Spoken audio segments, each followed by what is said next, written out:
mokili ngazali musumuki mobelese paina konanga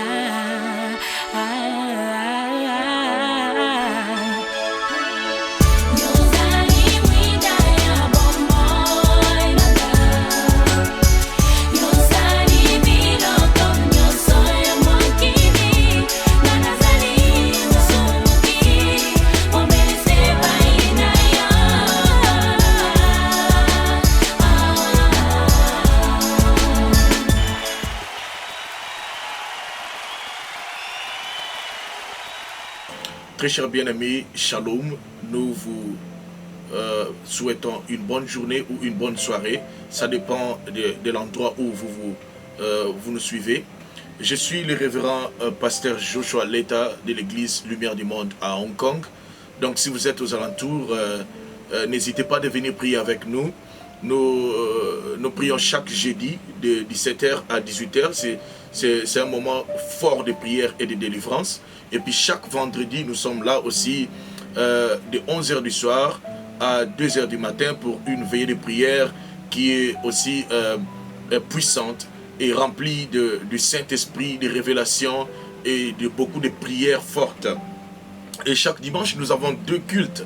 Deux cultes, ça veut dire nous nous rassemblons le matin à 11h du matin, de 11h à 14h30, de 11h à 14h30, et puis de 16h de l'après-midi du soir, 16h à 18h30. Donc si vous avez le temps, venez, priez avec nous, vous n'allez pas regretter. J'ai un sujet très très pertinent, un sujet qui est riche, que nous allons partager avec vous. Comprenez que je vais aller un peu lentement pour que tout le monde puisse me capter, pour que tout le monde puisse comprendre de quoi est-ce qu'on parle. Je veux m'excuser parce que je suis plus un anglophone maintenant, donc je suis bilingue, mais mon français sera un peu lourd, mais excusez-moi, vous serez bénis. Alléluia. Donc aujourd'hui, j'aimerais parler sur une pépinière du royaume, la pépinière du royaume. C'est quoi une pépinière? Tout le monde connaît, tout ce qui parle français doit comprendre c'est quoi une pépinière. Une pépinière, c'est un terrain où l'on bouture une marcotte, où on sème, où élève des arbres fruitiers, forestiers ou d'ornements destinés à être replantés. Donc une pépinière, c'est un endroit touffu où on prépare, c'est un garage de plantes. C'est là où on veut relancer quelque chose. On est en train de préparer de jeunes plantes pour qu'on puisse maintenant grandir, élargir l'espace du jardin ou d'une ferme. Et j'ai pris ce sujet c'est pas par hasard, il y a quelque chose derrière. J'aimerais que nous puissions comprendre la vision que Dieu m'a donnée.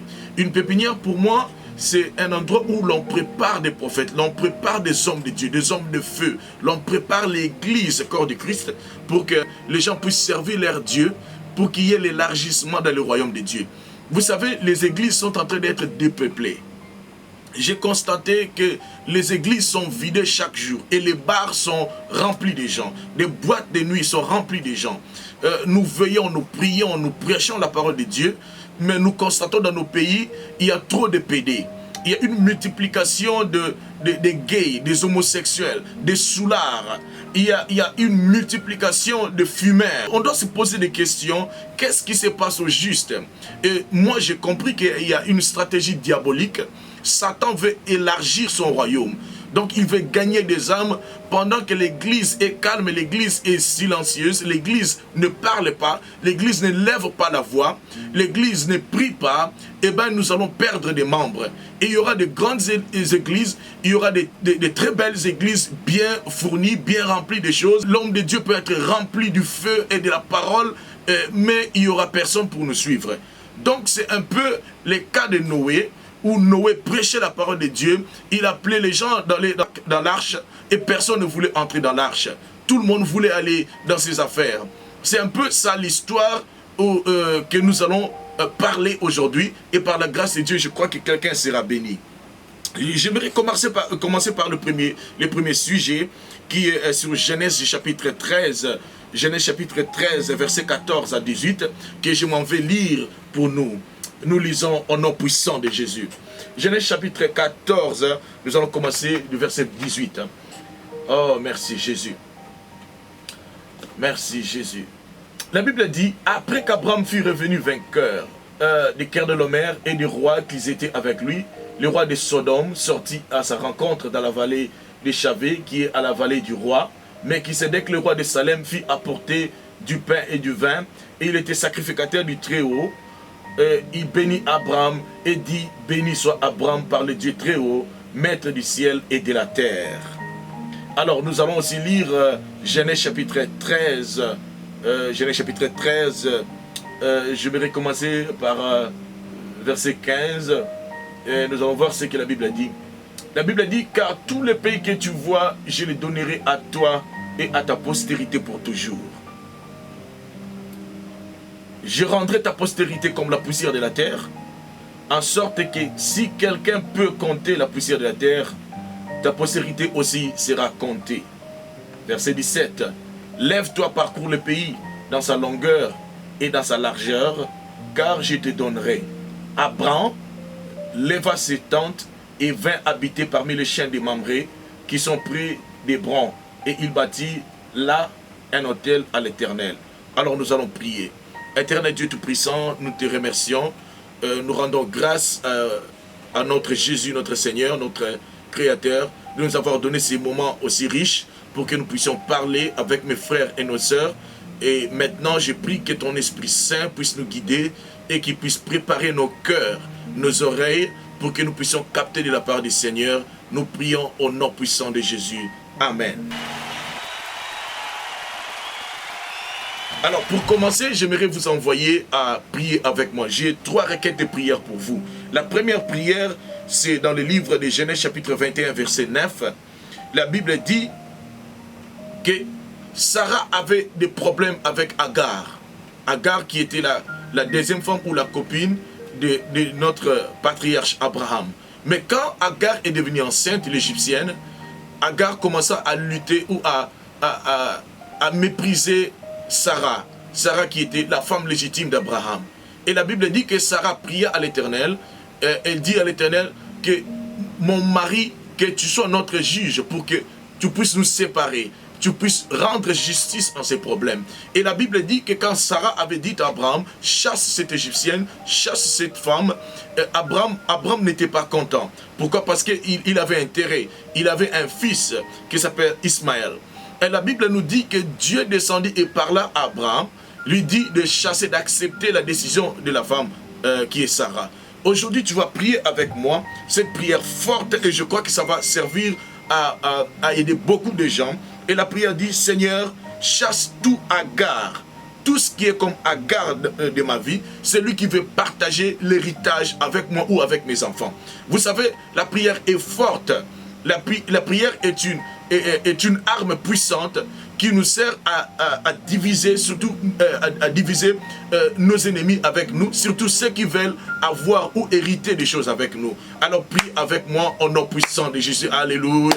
Seigneur, au nom puissant de Jésus, nous prions que tout ce qui est Agar de ma vie, Agar de là où je travaille, là où j'investis, dans mon entreprise, dans ma famille, tout ce qui est comme Agar, qui veut partager l'héritage que tu m'as donné, l'héritage de Jésus-Christ à moi, celui qui veut partager, qui veut fuir avec mon héritage, Seigneur, que tu puisses les chasser aujourd'hui, au nom de Jésus, ça va se prier. Amen. Alors, prière numéro 2, c'est dans le livre de Jacques, chapitre 5, verset 17. La Bible nous dit que Élie était un homme de la même nature que nous. Mais il priait le Seigneur, Dieu, pour qu'il ne pleuve pas, et la pluie n'était pas tombée. Pendant 3 ans et 6 mois. Nous allons prier comme Élie. Nous allons fermer tout ce qui donne la force à nos ennemis. La pluie était un avantage pour les prophètes de Baal. Les gens attendaient les récoltes parce qu'ils ont sémé. Alors Élie savait, s'ils ont mangé, ils auront de la force pour combattre l'œuvre de Dieu. Alors Élie avait prié et il ferma les ciels et il n'y eut aucune goutte de la pluie. Et j'aimerais que tu puisses prier avec moi pour que toute sorte de pluie qui veut tomber sur nos ennemis, que le ciel soit fermé et que tout ce qui te combatte puisse maintenant être privé de la puissance ou de la force, prie avec moi au nom puissant de Jésus. Prends quelques secondes, prie cette prière et je sais que le Seigneur va te bénir. Au nom puissant de Jésus, nous avons ainsi prié. Amen. Et la troisième prière, c'est une prière de repentance. Dieu ne bénit pas des rebelles. Dieu ne peut pas bénir un rebelle. Et je prie avec vous, mais tout celui qui ne s'est pas repenti, pour qu'il puisse donner un moment, pour qu'il puisse donner sa vie, son cœur, qu'il puisse donner tout à Jésus-Christ. Et fais cette prière avec moi, Seigneur. À chaque fois que je tombe, relève ma tête. À chaque fois que je pêche, ô Dieu, convainc mon cœur de revenir à toi. Je suis pécheur. Je demande que le sang de Jésus puisse me laver. Purifie-moi de ton sang et que tu me donnes ton esprit pour que je puisse vivre une vie sainte. Une vie qui va t'honorer. Je t'accepte dans ma vie comme Seigneur et Sauveur. Au nom de Jésus, nous avons ainsi prié. Amen. Alors, bien-aimé, voici que avec cette petite prière, tu es devenu enfant de Dieu, un garçon de Dieu, une fille de Dieu. Donc, tu appartiens à la famille de Dieu et que mon Dieu puisse te bénir. Alors, allons maintenant dans la parole et je sais que Dieu va te bénir.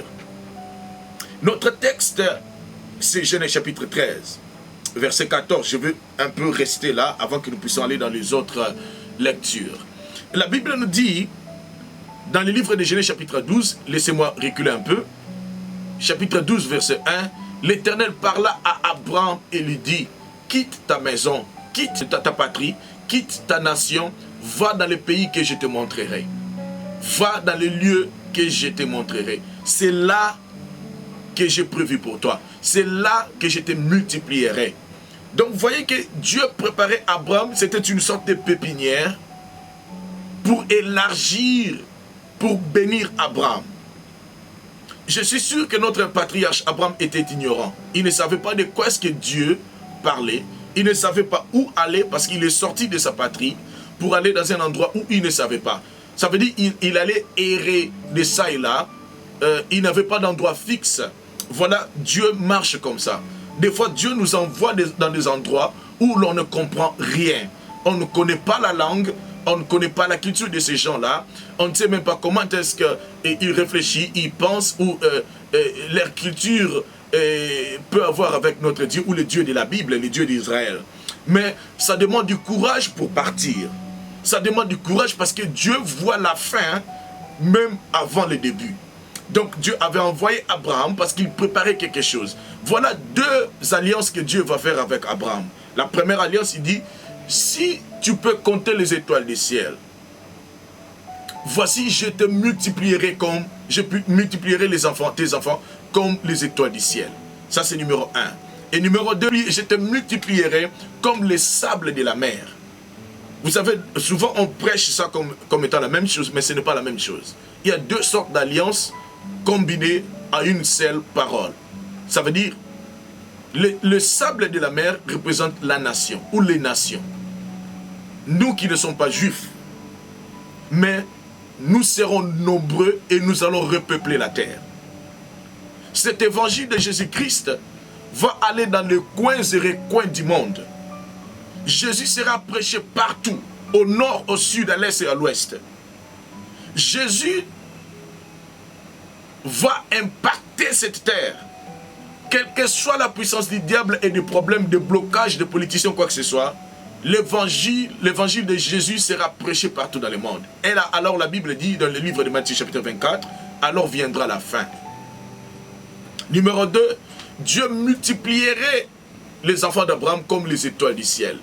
Les étoiles, c'est quoi? Vous savez, quand on parle d'une étoile, ça parle d'une élévation. Ça parle d'une destinée qui est mise à part. Ça parle d'une vedette. Ça parle de quelqu'un qui n'est pas comme les autres. Il n'est pas naturel, il est surnaturel. Ça parle de quelqu'un qui a une grâce particulière.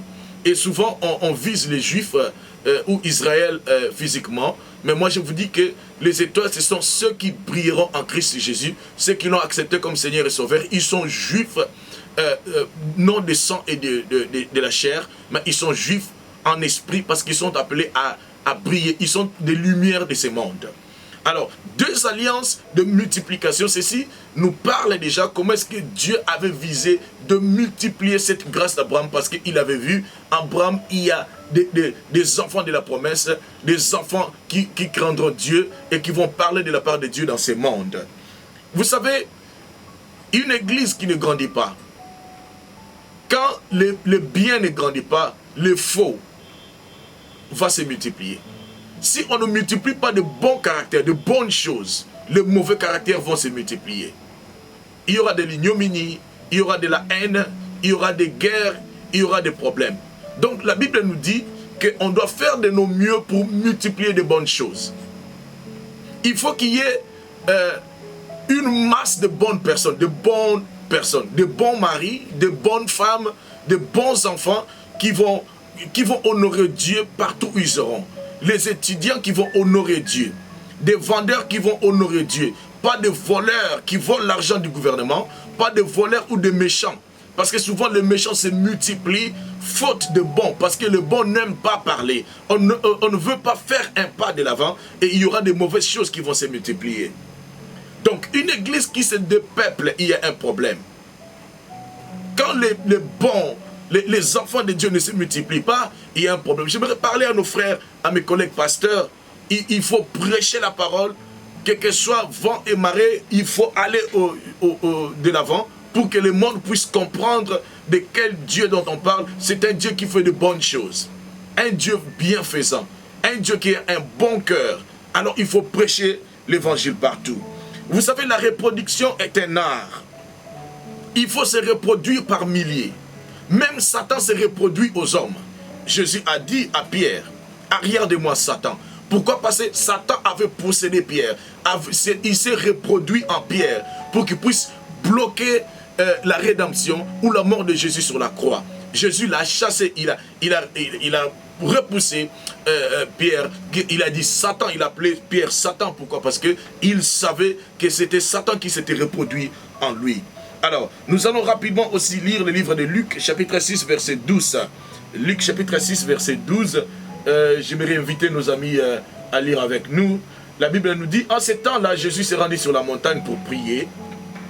Et il passa toute la nuit à prier Dieu. Quand le jour parut, il appela ses disciples, il en choisit 12 auxquels il donna les noms des apôtres. Vous savez, Jésus est Dieu oint, plein de puissance et de la force. Mais Jésus ne pouvait travailler seul. Il n'a pas choisi à travailler seul. Il avait besoin de 12. Le chiffre 12, c'est un chiffre du gouvernement. C'est un chiffre d'autorité. Voyez un peu les 12 tribus d'Israël. Chiffre 12 représente les gouvernements. En fait, Jésus voulait asseoir son gouvernement ici sur terre. Il voulait parler de son royaume, du royaume de son Père, et il a choisi des gens, une pépinière de gens, qu'il les appelait les apôtres. Il les baptisa au nom d'apôtres ou disciples, si vous voulez. Ça veut dire des autres Jésus, les autres guérisseurs, les sauveurs, 12 sauveurs qu'il avait choisis. Voici la vision de Dieu. Il faut travailler en équipe. Travailler, impacter les gens. Il a choisi 12. Et maintenant, la Bible nous dit qu'il leur donna la puissance. Il les envoyait 2 par 2, 2 à 2, d'aller dans le village et partout pour prêcher la bonne parole. Si Jésus n'a pas fait l'œuvre seul, il est temps pour nous de pouvoir nous tenir main dans la main et d'aller attaquer le diable qui est notre ennemi. Il est temps, mon frère, il est temps, ma soeur, pour que nous puissions marcher ensemble. Je sais que là où tu me suis, tu as un problème. Tu ne peux pas sortir du problème de ton mariage ou de tes affaires, ou le problème du visa, tu veux voyager, ou tu veux une guérison, ou tu veux une parole de la part du Seigneur pour ton ministère. Tu ne peux pas évoluer seul. Tu as besoin de gens pour qu'ils puissent t'aider. Tu as besoin de gens parce qu'on doit se multiplier. On doit peupler la terre. Il faut aller partout. Il faut donner cette bonne sémence aux autres pour que nous puissions aller de l'avant et que l'œuvre de Dieu puisse aller toujours de l'avant. Il faut, vous savez, la vision de Jésus, c'est qu'il y ait beaucoup de Jésus dans les rues, dans nos rues. qu'il y ait beaucoup de Pierre, de Paul, des Jean, des apôtres, des Jacques, des Étienne dans nos rues pour prêcher la parole de Dieu. On est fatigué de voir des musiciens partout. On est fatigué de voir des propagandes de musiciens, de politiciens ou quoi que ce soit partout. Mais qu'est-ce qui fait que ces gens puissent se multiplier? Ils ont compris des principes simples. Tout ce qui ne se reproduit pas meurt. Il faut se reproduire pour être à la page, pour être fort. Il faut se reproduire. Il faut prêcher la parole. Il faut amener les enfants à l'église, amener toute la famille dans la prière pour qu'ils puissent être impactés et savoir et connaître notre vision et la vision du royaume. Donc, le temps de Pierre et de Paul est déjà passé. Pierre n'est pas vivant aujourd'hui, Paul n'est pas vivant avec nous aujourd'hui. Maintenant, c'est toi, c'est moi, c'est l'autre. Nous devons être des Paul de notre génération. Il faut prêcher l'évangile parce que Paul dit, voici, je n'ai pas peur de l'évangile. Je n'ai pas honte de l'évangile. C'est une puissance du salut. D'abord pour les juifs et pour les grecs et non, pourquoi pas pour les gentils. Donc, je suis en train de te dire qu'il est temps pour qu'on puisse se reproduire. Il faut qu'il y ait des groupes de prière. Il faut qu'il y ait des groupes de partage de la parole de Dieu. Il faut qu'il y ait des gens dans des coins, dans tout secteur qui puissent parler de notre Jésus avec beaucoup de puissance et beaucoup de détermination pour que l'évangile puisse aller de l'avant. Voici mon souci, c'est l'évangile. Il faut se reproduire. Il faut se reproduire. Il faut qu'il y ait des gens de guérisseurs, des gens qui peuvent prier pour les gens dans des hôpitaux, dans des prisons, dans des hommes de vieillards, pour éviter un peu ce genre de désordre, des soulards qui se multiplient, des pédés qui se multiplient, je ne sais quoi, des magiciens ou des catcheurs qui se multiplient, pendant que nous avons un message de vie, un message qui doit changer la vie des gens. Il est temps pour que nous puissions nous reproduire. La multiplication de pain et de poissons. La Bible nous donne l'exemple. Vous voyez que Jésus, dans sa vie, ne faisait que multiplier. Je sais que le diable va combattre la multiplication. Le diable n'aime pas l'avancement de l'œuvre de Dieu. Il est en train de combattre dans le mariage, combattre la finance, combattre les familles, combattre la vie de beaucoup de gens. Beaucoup de familles, il y a des compétitions dans les familles. Des familles sont détruites. Nos jeunes garçons sont devenus des filles. Et des filles veulent devenir des garçons pour être lesbiennes. Vous voyez, il y a des choses comme ça, des fumeurs de chanvre, des bandits, si vous voulez, il y a trop de braquage et beaucoup de haine. Pourquoi? Parce que le diable multiplie sa sémence, comme il a fait dans le cas de Caïn et d'Abel. Caïn qui avait une sémence du diable, qui sauta sur son frère et le tua. Donc je disais, comme jadis, je disais qu'il est temps de reproduire des pasteurs qui sont appelés et oints, des gens qui doivent aller dans des hommes de vieillards, dans des hôpitaux, et je vous dis, il y aura des choses incroyables, parce que notre Jésus ne faillit pas, il ne faillit jamais. Oh, alléluia. Jésus a multiplié le pain et le poisson. C'était juste l'image de dire que Dieu, dans le plan de Dieu, quand il n'y a pas de reproduction, les gens vont mourir de faim. Il y aura des manquements. Il y aura des problèmes. Et quand il y a un manquement, il y a la sorcellerie maintenant qui entre. Quand il y a la sorcellerie, il y aura des morts inexplicables. On ne peut pas expliquer des morts. Les gens qui meurent dans des familles. Des morts mystérieuses. Ou un frère qui dit, moi, je sors et je vais revenir. Vous voyez, votre frère fait 12 ans, vous ne voyez plus votre frère, il disparaît. C'est un esprit. Des gens qui partent pour ne plus revenir. Il y a des gens qui partent en Europe pour dire, bon, moi je m'en vais, je ne peux plus rentrer. Il y a des gens qui partent comme ça, c'est un esprit. Il y a des gens qui disent, bon, moi j'ai peur, je ne veux pas avoir des enfants. Je m'achète un chien ou un chiot et je vais élever des animaux et tout ça. La peur vient du diable. Quand on ne se reproduit pas, il y aura des faux qui vont se reproduire. Alors là, tu n'as pas à te plaindre. Pourquoi est-ce qu'il y a trop de mauvais? Pourquoi est-ce qu'il y a trop de faux? Pourquoi? Parce que toi qui es bon, tu ne veux pas te reproduire. Il est temps. La stratégie du diable, c'est avoir des accumulations de défauts, des problèmes, des maladies. Le diable peut créer des montagnes inexplicables dans la vie des gens. Des montagnes de problèmes, une masse d'impossibilités. De belles filles d'une famille mais qui ne peuvent pas se marier. Des garçons intelligents. Des gens qui résolvaient des problèmes dans les mathématiques et physique. Dans 10 minutes, ils vont finir. Mais aujourd'hui, ils sont des pousse-pousseurs. Un problème. Je vais parler d'une pauvreté chronique. Des chatouillements dans le corps. Des choses qui marchent dans le corps. L'obésité. La maladie comme le diabète. Des problèmes d'hypertension ou d'hypotension. Des rêves mystérieux. Où les démons couchent avec les filles. Des filles qui perdent leur virginité d'une façon mystérieuse. Voilà un peu des choses qu'on parle. Il est temps pour que tu puisses prier, pour que cette sémence de la Pentecôte, que la Bible nous dit dans le livre des Actes, chapitre 2, verset 2, quand le Saint-Esprit est descendu, ils ont vu des langues de feu. Il y avait une reproduction de feu dans la vie des gens. Et ce feu-là a fait que l'évangile a eu une fondation.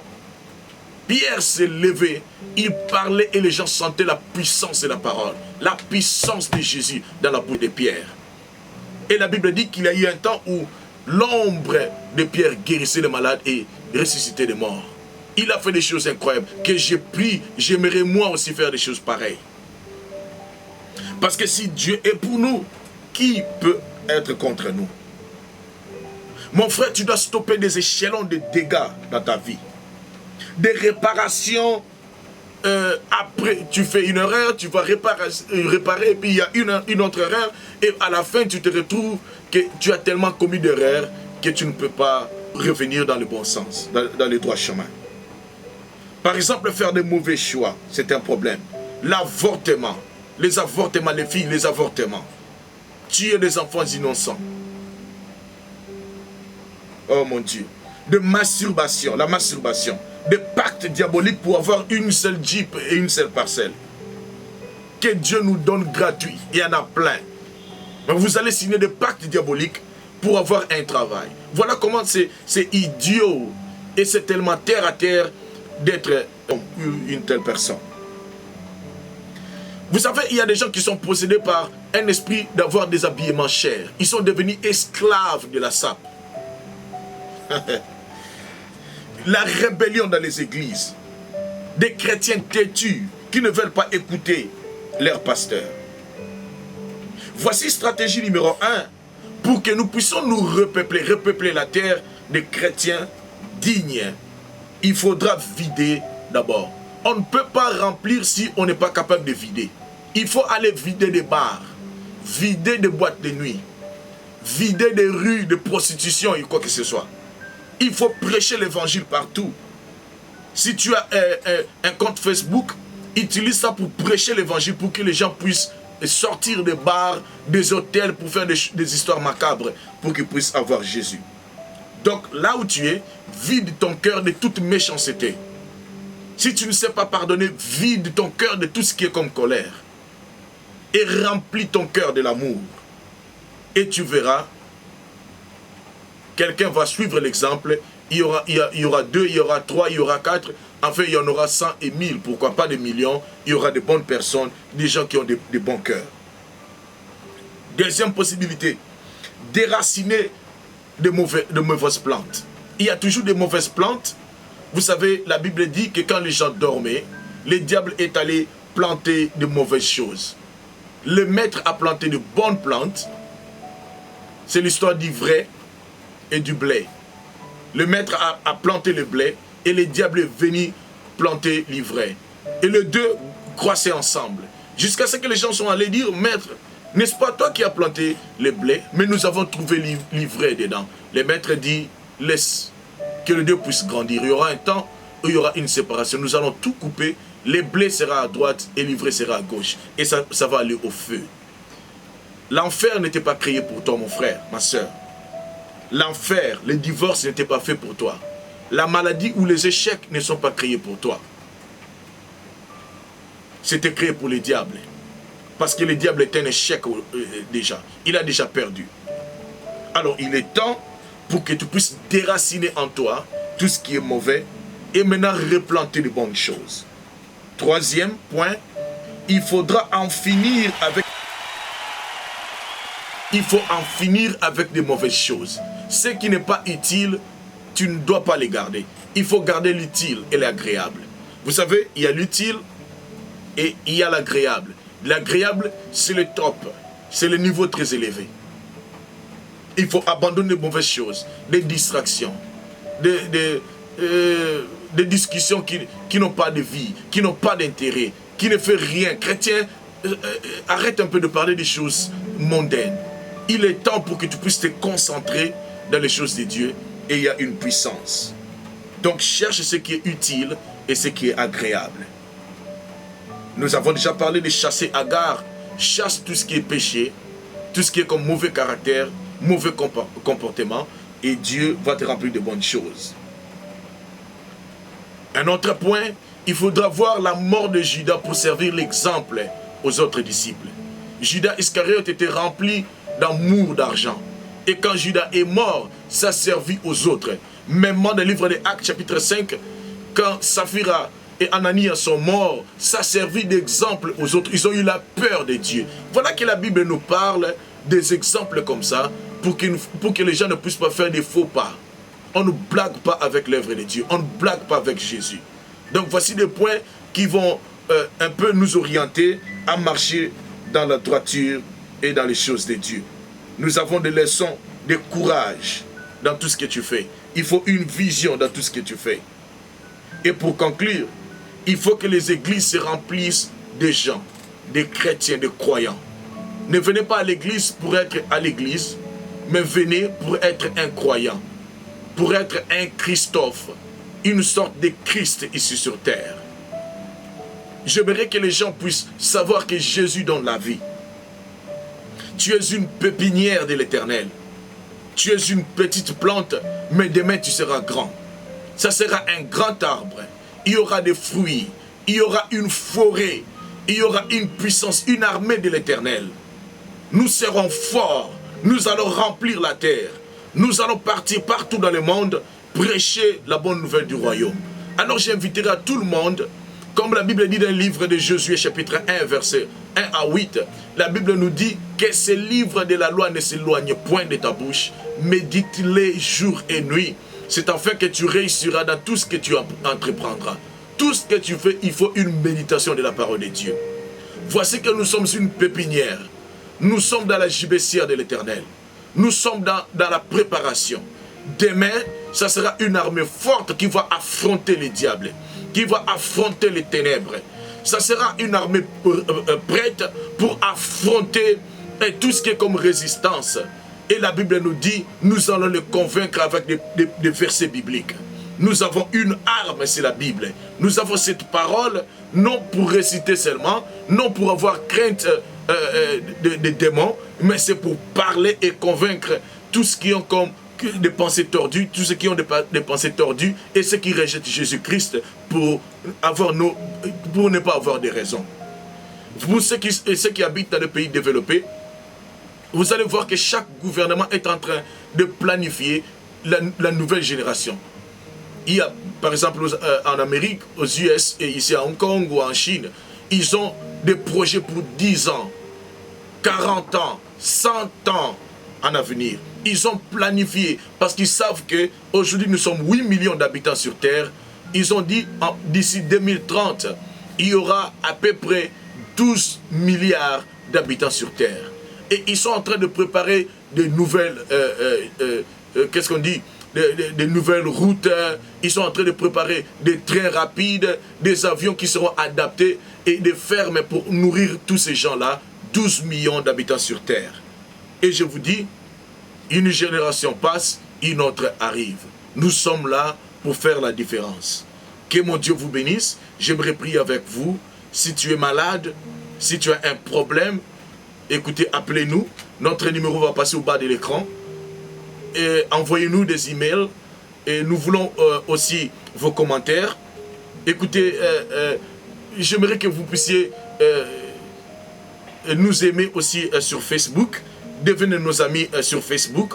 Parce que chaque semaine, il y aura une émission, un programme pour vous. Et je suis sûr que vous serez massivement bénis.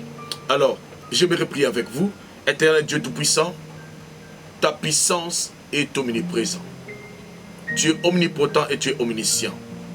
Je prie maintenant que ta puissance puisse visiter les familles, visiter les mariages, visiter les affaires. Celui qui fait des échecs et perdre l'argent, je prie pour cette femme, pour cet homme qui a un plan, un projet d'établir ses affaires, son business, et que ça ne marche pas, ou personne de sa famille peut lever la tête. Je prie maintenant pour que le feu puisse les visiter et que ta lumière puisse luire partout où ils sont. Si tu me suis dans une chambre d'hôtel, reçois Jésus. Si tu es dans un avion, tu me suis sur YouTube ou partout, j'aimerais que tu puisses savoir Jésus t'aime. Alors, arrange un peu ta montre parce qu'à chaque semaine, à cette même heure, tu me verras sur ton écran ou sur ton téléphone ou sur ta tablette.